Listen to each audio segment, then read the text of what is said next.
This is the story of your enslavement, how it came to be, and how you can finally be free. Like all animals, human beings want to dominate and exploit the resources around them. At first, we mostly hunted and fished and ate off the land, but then something magical and terrible happened to our minds.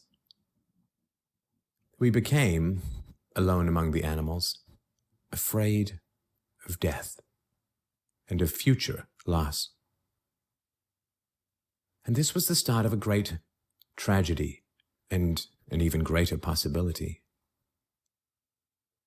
You see, when we become afraid of death, of injury and imprisonment, we become controllable and so valuable in a way that no other resource could ever be. The greatest resource for any human being to control is not natural resources or tools or animals or land, but other human beings. You can frighten an animal because animals are afraid of pain in the moment, but you cannot frighten an animal with a loss of liberty, with torture or imprisonment in the future, because animals have very little sense of tomorrow. You cannot threaten a cow with torture or a sheep with death. You cannot swing a sword at a tree and scream at it to produce more fruit, or hold a burning torch to a field and demand more wheat. You cannot get more eggs by threatening a hen, but you can get a man to give you his eggs by threatening him. This human farming has been the most profitable and destructive occupation throughout history, and it is now reaching its destructive climax. Human society cannot be rationally understood until it is seen for what it is: a series of farms where human farmers own human livestock. Some people get confused because governments provide healthcare and water and education and roads, and thus imagine that there is some benevolence at work. Nothing could be further from the reality. Farmers provide healthcare and irrigation and training to their livestock. Some people get confused because we are allowed certain liberties and thus imagine that our governments protect our freedoms.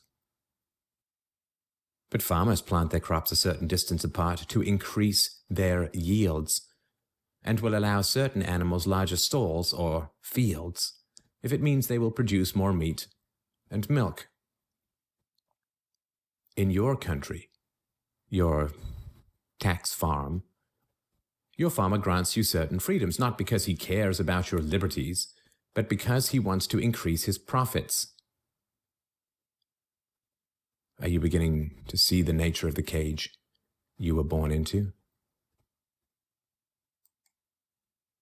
There have been 4 major phases of human farming. The first phase in ancient Egypt was direct and brutal human compulsion.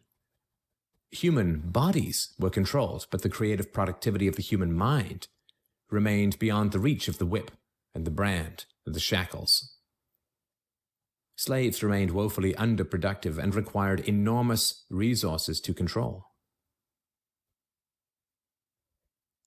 The second phase was the Roman model, wherein slaves were granted some capacity for freedom, ingenuity, and creativity, which raised their productivity. This increased the wealth of Rome, and thus the tax income of the Roman government, and with this additional wealth, Rome became an empire, destroying the economic freedoms that fed its power, and collapsed. I'm sure that this does not seem entirely unfamiliar. After the collapse of Rome, the feudal model introduced the concept of livestock ownership and taxation. Instead of being directly owned, peasants farmed land that they could retain as long as they paid off the local warlords. This model eventually broke down due to the continual subdivision of productive land and was destroyed during the enclosure movement when land was consolidated and hundreds of thousands of peasants were kicked off their ancestral lands because new farming techniques made larger farms more productive with fewer people.